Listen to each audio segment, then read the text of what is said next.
యేసుక్రీస్తు శక్తిగల నామములో మీ అందరికీ శుభములు. ప్రియమైన దేవుని బిడ్డలారా, ఎలా ఉన్నారు?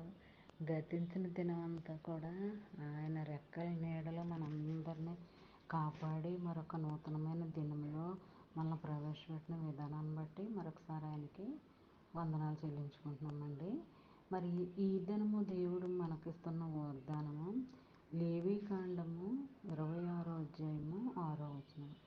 నేను మీకు క్షేమం కలుగజేసేదను, మీరు పండుకున్నప్పుడు ఎవడను మిమ్మల్ని భయపెట్టడు. ప్రియమైన దేవుని బిడ్డలారా, దేవుడు ఇందులో మనకి ఇప్పుడు మనం ఆయనకు నమ్మకంగా యథార్థంగా మనం జీవించినట్లయితే ఆయన క్షేమాన్ని ఇచ్చి మనల్ని ముందుకు నడిపిస్తాడనమాట అండి.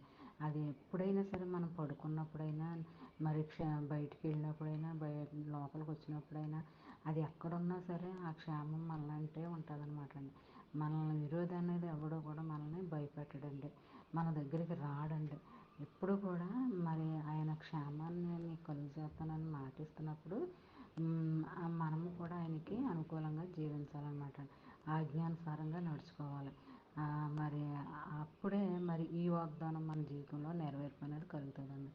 వాగ్దానాలు ఎప్పుడు కూడా నెరవేర్పును కలగాలని మనం ప్రార్థన చేసుకోవాలండి. వాగ్దానాలు ఎత్తిపట్టుకుని ప్రార్థన చేయాలి. చిన్న చిన్న వాగ్దానాలు మైండ్లో పెట్టుకుని మరి మీరు ప్రార్థన చేసినప్పుడు దాన్ని ఎత్తిపట్టుకుని ప్రార్థన చేస్తారనుకోండి, ఆ వాగ్దానం నీ జీవితంలో దేవుడు జరిగిస్తాడనమాట అండి. జరిగిన దానికి నీ నమ్మకంతో, విశ్వాసంతో నువ్వు కనిపెట్టుకుని ఉంటే ఖచ్చితంగా వాగ్దానం నీ జీవితంలో జరుగుతుంది అనమాట అండి. ఎప్పుడు కూడా వాగ్దానాలు చదువుతూ ఉండాలి. మరి లేచిన మొదలుకొని పడకల దగ్గరికి వెళ్ళేంత వరకు కూడా మైండ్లో పెట్టుకుని ధ్యానించుకుంటూ ఉండాలండి. నువ్వు చదవటానికి ఖాళీ లేనప్పుడు మరి మైండ్లోనే పెట్టుకుని ధ్యానించుకోవాలన్నమాట. అప్పుడు నువ్వు చేస్తున్న పనిని నూరంతులుగా దేవుడు ఆశీర్వదిస్తాడనమాట. నువ్వు చేస్తున్న పనిని అభివృద్ధి చేస్తాడనమాట. అంచెలంచెలుగా దాన్ని ఆశీర్వాదాలకు కారకుడుగా నిన్ను చేస్తాడనమాట.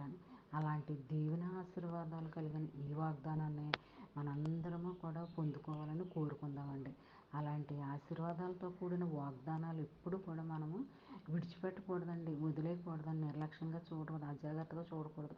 మరి మనస్ఫూర్తిగా మరి ప్రార్థనాపూర్వకంగా మరి వాగ్దానాలని మరి చదువుకుంటూ ధ్యానించుకుంటూ ఉంటే ఆ దినమంతా నీకు ఎంతో మేలుకరంగా ఉంటుందన్నమాట అండి. మరి ఈ వాగ్దానం నీ ఫ్రెండ్ సర్కిల్లో వాళ్ళకి పంపించు. అప్పుడు వారు దీవించబడతారు, మీరు ఆశీర్వదించబడతారు. చిన్న వాగ్దానం మైండ్లో పెట్టుకుని ధ్యానించుకుంటూ ఉండాలని కోరుకుంటూ గాడ్ బ్లెస్ యూ.